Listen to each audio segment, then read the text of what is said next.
Salam warahmatullahi wabarakatuh. Selamat siang Bapak. Selamat siang. Apa kabarnya? Sehat, alhamdulillah. Alhamdulillah Pak ya.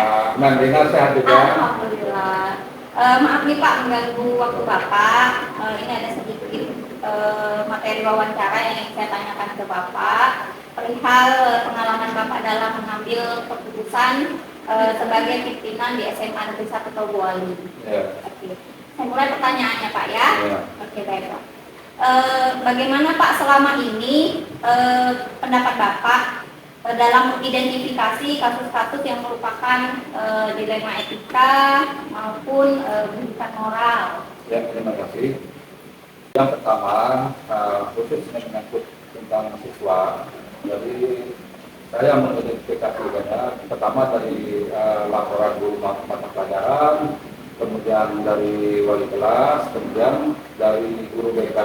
Memang di samping juga sebagian kecil ada juga laporan atau masukan dari masyarakat. Jadi di sini ketika Bapak mengidentifikasi kasus yang merupakan ini dilema etika, kemudian ini adalah pendidikan moral, itu Bapak mendengar masukan-masukan, kemudian laporan-laporan berita dari pihak-pihak terkait gitu ya. Kemudian Pak, selama ini bagaimana Bapak menjalankan pengambilan keputusan di sekolah, terutama pada kasus-kasus yang dimana ada dua kepentingan yang sama benar atau sama-sama yang mengandung nilai kebajikan? Ya, yang pertama-tama yang saya lakukan selama ini adalah untuk kasus yang kedua-duanya tadi. Jadi kita rapatkan dengan pihak terkait, tanpa itu dewan guru ataupun pegawai. Ya. Pertama ada yang kita katakan, kita jelaskan bahwa kedua-duanya kita katakan ya benar.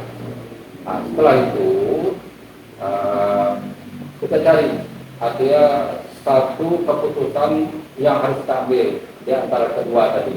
Supaya apa? Supaya tidak terjadi pertentangan atau konflik bahwa kok hanya kami yang dianggap benar, yang lain tidak. Setelah kita ambil keputusan yang terbaik di antara dua tadi, lalu kita berikan solusi atau alternatif lain, minta pendapat dari yang terkait, misalnya entah guru atau pegawai. Ya. Dan jika sudah memberikan solusi alternatif, maka langkah berikutnya adalah kita ambil keputusan yang tepat, sehingga ya, masing-masing kebijakan atau keputusan yang telah kita ambil tadi bisa menerima, bisa legowo untuk keputusan yang terbaik. Tujuannya apa? Itu untuk kepentingan kita semua seperti itu. Berikutnya baru kita evaluasi nanti. Setelah kita terapkan keputusan tadi, baru kita evaluasi terhadap keputusan yang telah kita ambil secara bersama-sama tadi. Jadi di sini terkadang ketika kita mengambil keputusan, kita memang harus dihadapkan oleh terkadang ada beberapa pilihan di mana kita harus menegakkan aturan begitu kan Pak. Dan di sisi lain juga ada sisi kemanusiaan kita, misalnya seperti itu. Baiklah Pak. Selanjutnya langkah-langkah atau prosedur seperti apa yang biasa Bapak lakukan selama ini? Ya, langkah-langkah biasa prosedur yang kita lakukan. Pertama, kita identifikasi dulu lah kasus-kasus yang terjadi, fakta-fakta yang terjadi, kemudian kita ungkapkan fakta yang sebenarnya. Nah, kemudian kita ambil keputusan yang terbaik. Tentunya tadi ya setiap keputusan itu untuk masalah kira-kira yang benar-benar menjadi dilema di dalam setiap saya mengambil keputusan, tentu saya melibatkan pihak-pihak terkait tadi. Seperti itu. Pihak-pihak terkait ini tentunya mungkin bawahan Bapak. Bisa guru ya, kemudian bisa pegawai. Oke, baiklah. Nah, selanjutnya nih Pak, hal-hal apa saja yang selama ini Bapak anggap efektif dalam pengambilan keputusan pada kasus-kasus dilema etika? Yang efektif tadi, yang saya anggap efektif ya tadi, karena keputusannya ya itu yang kita ambil tadi adalah keputusan bersama dengan memanggil pihak-pihak terkait yang terlibat, sehingga keputusan yang diambil tadi bisa kita pertanggungjawabkan untuk kepentingan kita bersama. Disitulah kadang-kadang yang di samping tentunya kita minta juga masukan dari orang tua, kemudian dari atasan kita. Ya. Nah, setelah kita putuskan ya menerima masukan dari pihak terkait tadi, maka disitulah saya merasa bahwa keputusan diambil tadi efektif karena menyangkut pihak-pihak terkait yang terlibat. Baiklah, nah ya, hal berikutnya adalah apa saja yang selama ini merupakan pantangan dalam pengambilan keputusan pada kasus-kasus dilema yang Bapak hadapi? Ya, tentunya dalam kesehariannya dalam melaksanakan tugas ya, setiap keputusan yang diambil tadi tentu ada pantangan-pantangannya. Pertama, bagi pihak-pihak yang kurang menerima keputusan yang telah kita ambil tadi, tentu menjadi beban juga bagi saya di dalam mengambil keputusan. Berarti tantangannya adalah ketika pihak-pihak itu tidak menyetujui Ya. keputusan yang Bapak Ya. ambil. Oke, baiklah. Nah, selanjutnya nih Pak, apakah kalau Bapak memiliki sebuah tata kala atau jadwal tertentu dalam sebuah penyelesaian kasus dilema etika, apakah Bapak langsung menyelesaikan di tempat atau memiliki sebuah jadwal untuk menyelesaikannya, Ya. prosedur atau seperti apa yang Bapak jalankan? Ya, terima kasih. Selama ini kasus dilema dan rujukan moral itu tergantung kasusnya. Kalau kasus itu tidak begitu berat, katakanlah kasus dilema dan rujukan moral tadi, maka kita selesaikan di tempat dengan memanggil pihak terkait seperti tadi misalnya siswa ya bermasalah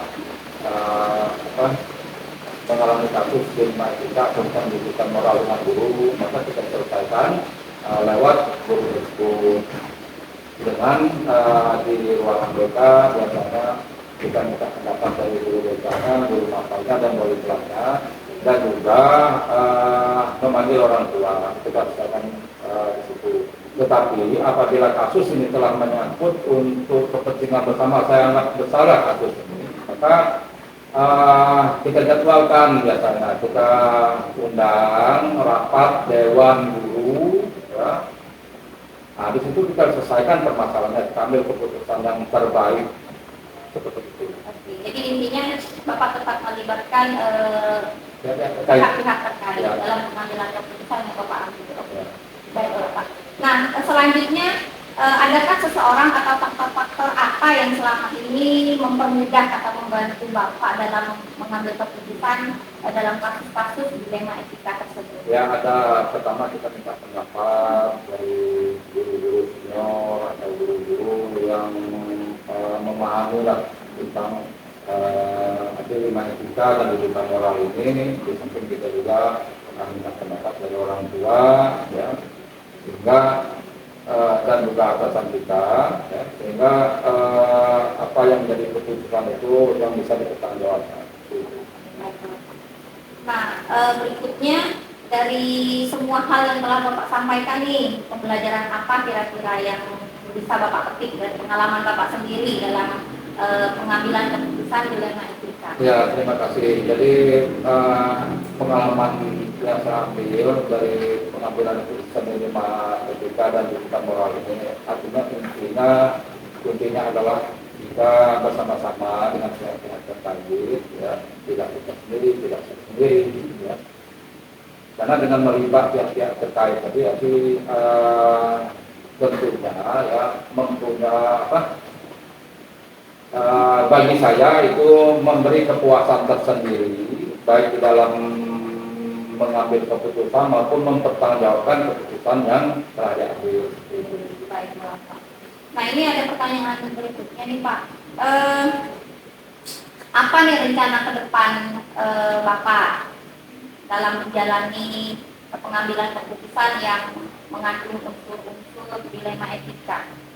pertama-tama tentunya kita buat sejenis aturan atau kebijakan yang tertuang di dalam peraturan sekolah kita, ya. Kemudian apabila di dalam mengambil keputusan, maka kita melibatkan pihak terkait melaksanakan jadi sesuai dengan etika atau ketentuan yang berlaku. Bapak, demikian sesi wawancara saya terhadap pengalaman Bapak selama ini dalam mengambil keputusan yang berkaitan dengan entah itu dilema etika ataupun bujukan moral. Sekali lagi terima kasih banyak atas waktunya. Sama-sama. Bapak. Ya, baiklah. Jadi saya akhiri ya. Assalamualaikum warahmatullahi wabarakatuh. Waalaikumsalam. Terima kasih banyak ya Pak ya. Sama-sama. Assalamualaikum Ibu. Apa kabarnya?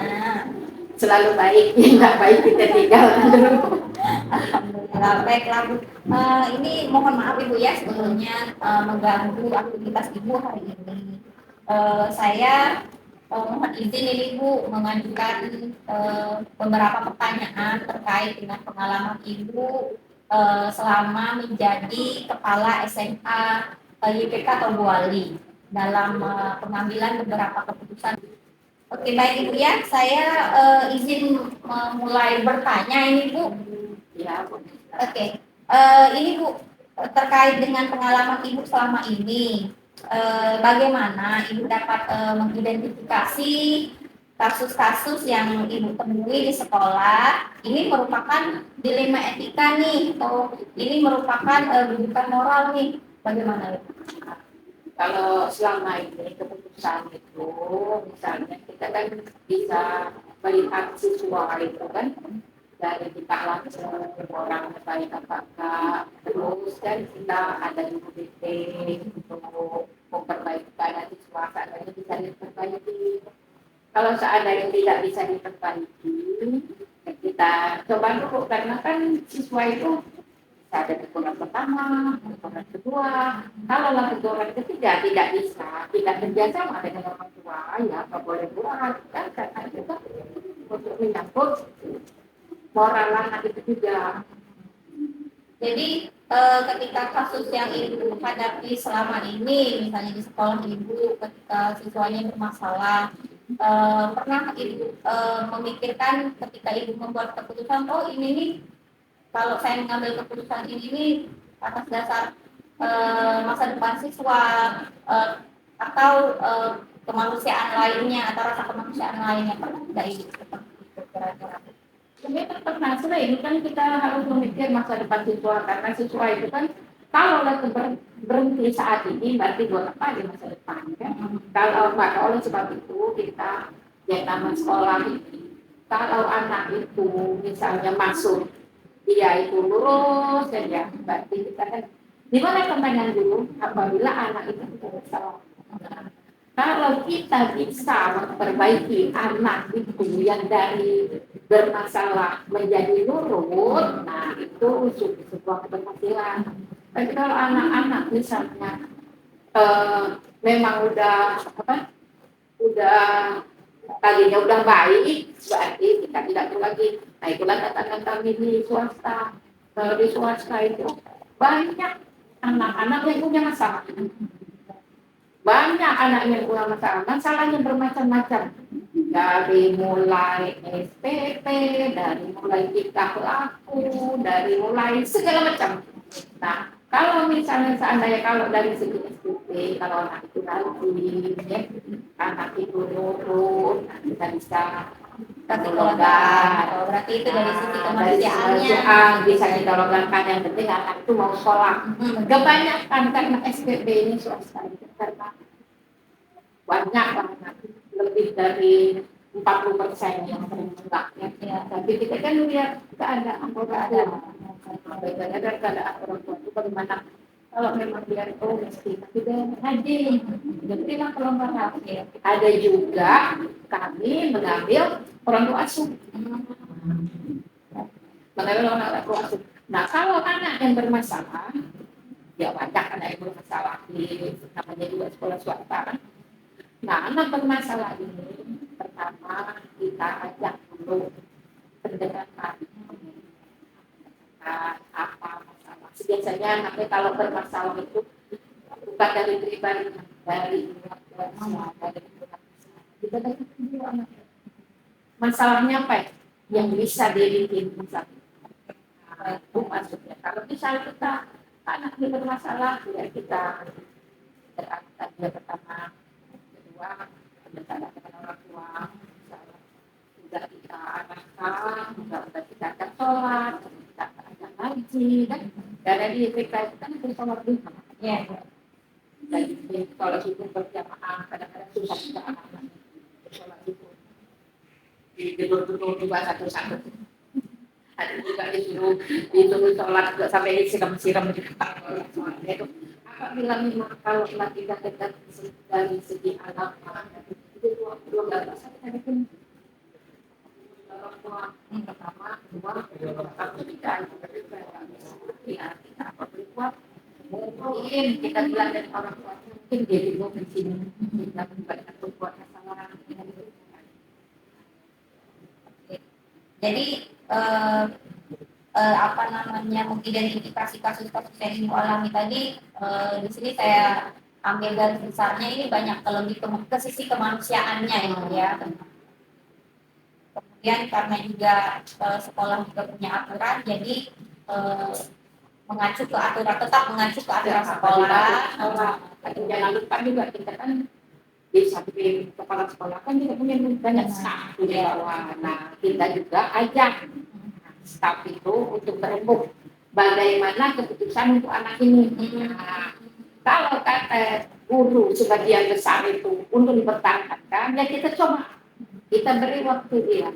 Tapi kalau sebagian guru itu udah nggak sanggup, aku berbuat.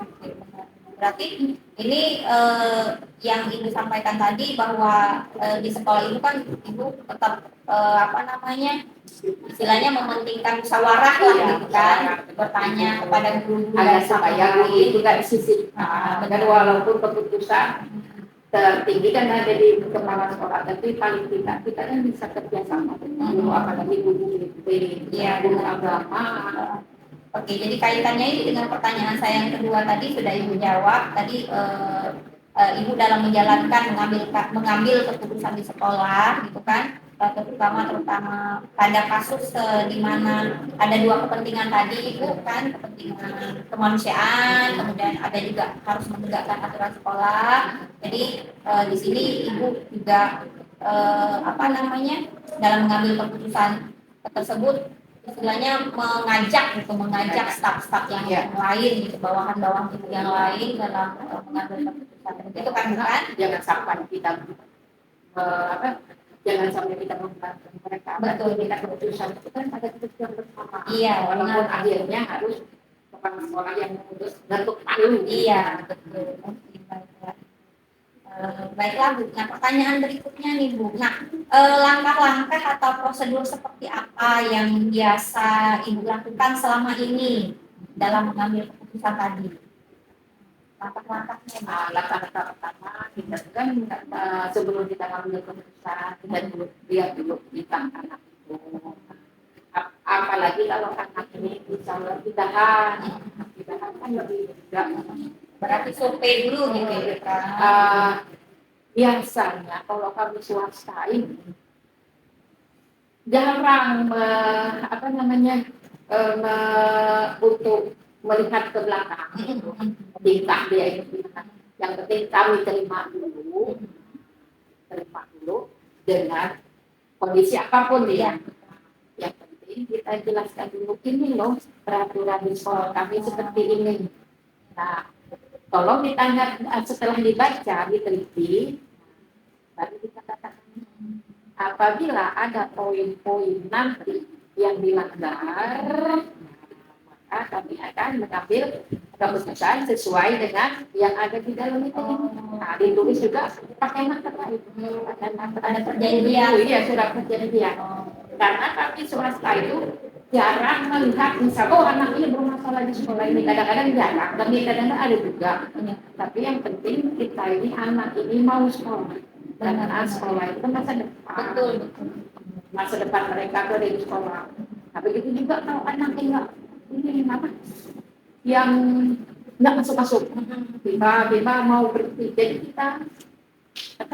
kita datang dulu rumahnya, apa kasusnya, setelah kita itu kita rapatkan dengan guru, misalnya anak ini bagaimana, apakah dia memang mau berhenti dengan faktor X, misalnya faktor ini, kalau udah itu ya boleh kita seandainya lah final, nah, kepala sekolah yang mengambil keputusan, tapi kita cek dulu anak itu benar tidak.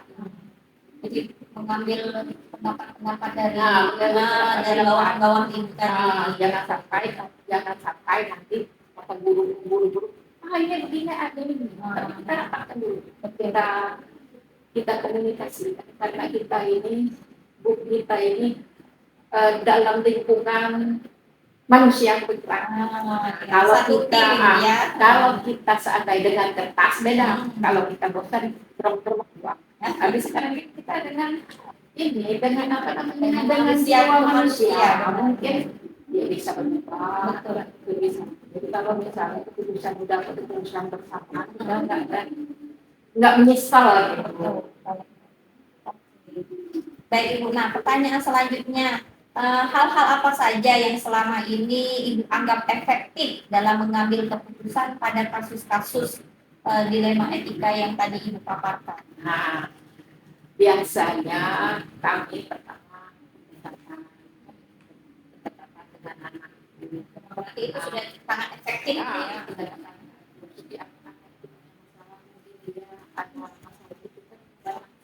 Kita harus pertama dari kelas harus dulu kalau seandainya wali kelas itu tidak bisa menyelesaikan dioperlah dengan BP.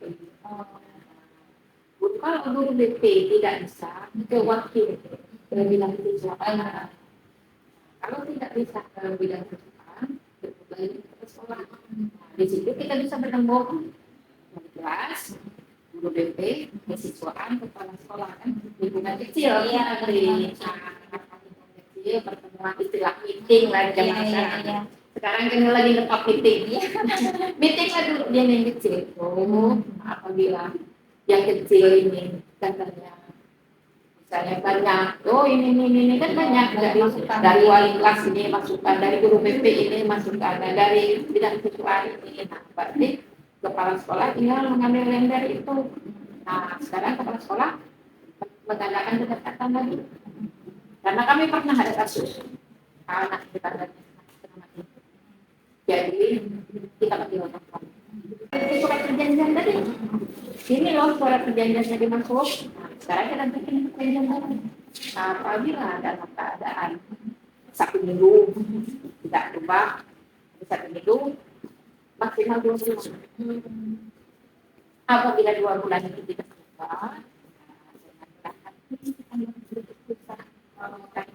karena kita telah sudah final lah. Kalau udah ngangkat dengan orang tua, Pak, kami itu di rumah tapi di Vietnam, di sekolah, kita sekian jam, karena orang tua lebih banyak, lebih berperan, itu begitu. Oke, baik. Jadi intinya setelah mengadakan pendekatan ke siswa, kemudian mengajak wali kelas, kemudian guru BK, kemudian selanjutnya ke wakil kesiswaan, diajak bukan semua. Kemudian kalau sudah mendapatkan keputusan itu pun ibu tetap mengadakan pendekatan lagi kepada orang tua. Jadi kita harus kita dapatkan orang tua. Jangan sampai kalau orang tua kami tidak dilibatkan kan. Jadi kita libatkan orang tua supaya orang karena anak ini ada 2 macam. Macam pertama dia nakal di rumah, tapi di sekolah dia. Yang kedua di luar nakal, di sekolah diam. Jadi kita makanya kita harus terlibat orang tua. Jadi kita harus tahu anak ini di rumah kita bagaimana. Kalau mungkin anak ini frustasi dari rumah mungkin dia bisa. Ya, benar-benar. Oke, baiklah Ibu. Nah, ini pertanyaan berikutnya nih, Mbak. Hal-hal apa saja yang selama ini merupakan tantangan dalam pengambilan keputusan pada kasus-kasus dilema etika yang Ibu paparkan tadi? Jadi permasalahan kita baik anak kita sebenarnya di rumah karena kita swasta. Kalau keluar dari swasta, mana lagi yang negeri? Tak mungkin dia masuk ke negeri. Kalau negeri dikeluarkan masih bisa masuk ke swasta. Nah, dari segi lain kita kasih yang mana kan? Kalau kita lakukan berarti dari saat itu, berarti kan kita sudah memutuskan kesempatan pendidikan untuk anak itu. Nah, itu dilema kan? Berarti Kalau kita memutuskan, kalau anak ini tidak sekolah, menjadi apa ya? Sarjana juga banyak, kecuali kalau dia punya skill, kita juga jadi kami arahkan dia ke bagaimana kalau mungkin PNM lebih baik. Mungkin dia jenuh di sekolah itu yang jadi dilema itu untuk mempertimbangkan anak itu kita harus memikirkan masa depan. banyak banget itu kalau kepala sekolah itu paling hemat apabila untuk mempertimbangkan anak apa namanya perang dari dilema tadi ya. hiburan Ya. perang kasihan Benar. gimana seandainya kalau anak kita Ya. dan kita kan juga Sisi kemanusiaan, perang sisi tapi dari segi pendidikan guru udah nggak sanggup. Iya benar. Dari segi perasaan kasihan kita kan Jadi dilema Bu ya. antara Jadi perang batin. perang batin. Oke, baiklah Bu. Oke Bu, selanjutnya nih Bu. Apakah Ibu memiliki sebuah tata kala atau jadwal tertentu dalam sebuah penyelesaian kasus dilema etika tadi? Apakah Ibu langsung menyelesaikan di tempat atau memiliki sebuah jadwal untuk menyelesaikannya?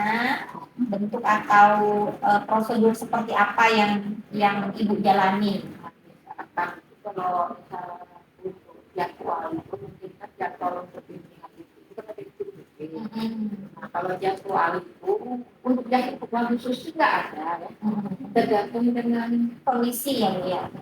kondisi saat itu. Nah, bisa saat itu mendesak ya kita akan tetap. Tapi kalau misalnya untuk bimbingan apa itu kan nanti apa kan ada program jadwal kita kan perlu lihat dulu aku tidak salah susah. Dan pertama kali kalau kami anak itu dengan kalau kita salah jujur anak ini susah dibangun kadang-kadang gedor-gedor gitu karena kan anak ini mata pulang lagi jadi ada kalanya anak dia pas jam istirahat dia tidur kelas jam istirahat itu harus sholat zuhur. Nah itu masalah. Jadi tidak ada jadwal, disesuaikan dengan kondisi. Ya. Kalau dia untuk bimbingan, memang dari dulu bimbing itu kan ada orang yang kita tahu. Baiklah, berarti itu kalau jika pun ada kasus itu diserahkan ke program BP. Nah, pertanyaan selanjutnya ini Bu, apakah ada seseorang atau faktor-faktor yang selama ini mempermudah atau membantu Ibu dalam mengambil keputusan dalam kasus-kasus dilema etika tadi? Banyak. Berarti staff Ibu lah gitu. Guru agama itu kita harus cek.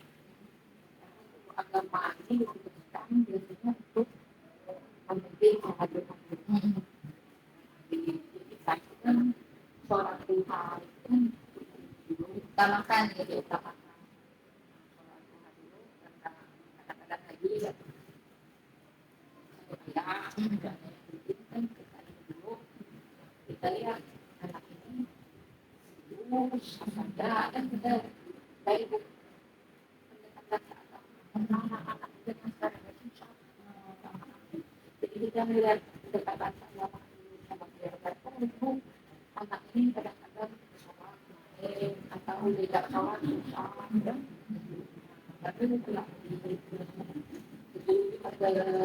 itu adalah jadi yang sangat berperan kami di sekolah itu adalah wali kelas. Jadi wali kelas ini menampung kan, menampung dari guru wali kelas. Nah dari wali kelas ini memang loncat ke bidang kesiswaan, loncat ke kalau misalnya kelas ini mampu berapa ini loncat tidak sanggup gitu.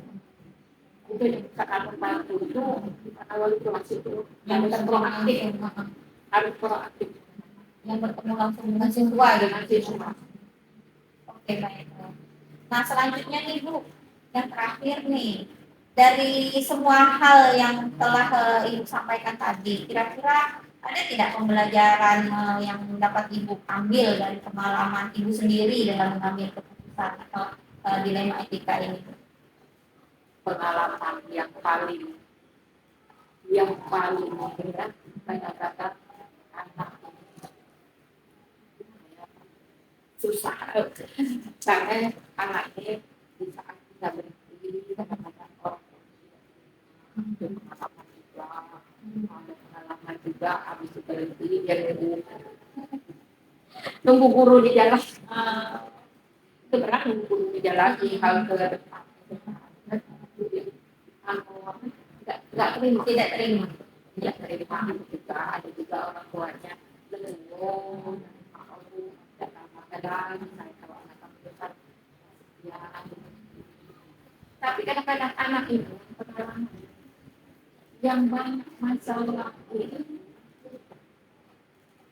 kelas 10 semester 2 kelas 11 semester 1 kalau dia nggak lewat itu aman apalagi kalau udah kelas 12 ya di anak-anak pesantren sih jadi semester 1 dia baru ini loh SMA semester 2 dia bilang ini semester 1 kelas 11 masih punya celah tapi yang paling banyak yang buat masalah kelas 11 kelas 10 dia baru kenal dari sekolah ini dari sekolah ini Palu dan swasta banyak yang istilah kalau kelapa itu di press yang setengah yang nggak bisa dipakai iya banyak ampas ya ampasnya daripada ini. Oke.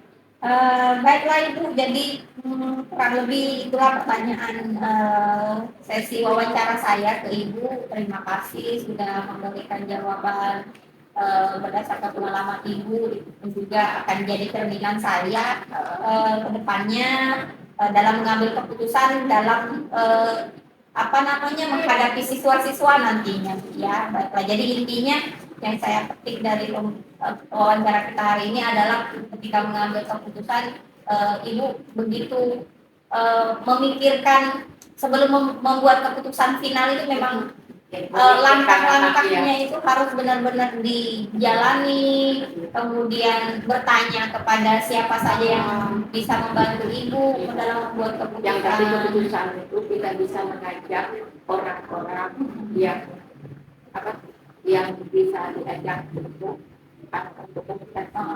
kalau jadi supaya kita tuh tidak menyesal kalau kita mengambil keputusan oke kalau kita lah meminta kepada yang baik kan pasti itu sama.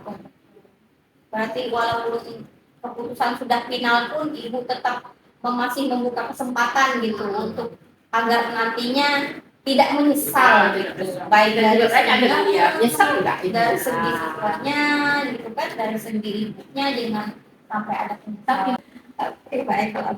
Oke, baiklah Bu, itu wawancara saya banyak sekali hikmah yang dapat saya ambil dari pembicaraan saya ke Ibu dalam mengalami dalam melihat pengalaman ibu mengambil keputusan.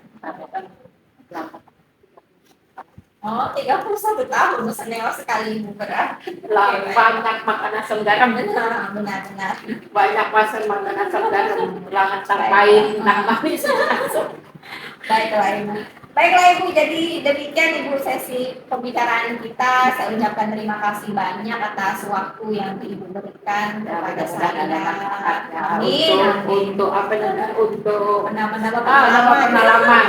Karena anak-anak tapi paling seru itu menjadi swasta. Karena swasta itu kan Baik, tentang kalau ibu di ya. negeri, anaknya diem kita beri tugas ya ini. Ya, benar ibu. Kalau di swasta, Allahu Akbar. Ekstra sabar berarti bu ya. Tapi itulah keberhasilan. Apabila kita berhasil mendidik mereka, itu sebuah keberhasilan. Ya. Ada kepuasan Yang ada di tersendiri. Kalau di negeri kan mereka memang udah bagus, udah anak pilihan. Nah kalau di swasta kan berarti memang guru harus memang luar harus biasa. super. Baiklah ibu, terima kasih sekali lagi saya ucapkan atas waktunya. Saya akhiri percakapan kita dengan Assalamualaikum warahmatullahi wabarakatuh. Waalaikumsalam warahmatullahi wabarakatuh.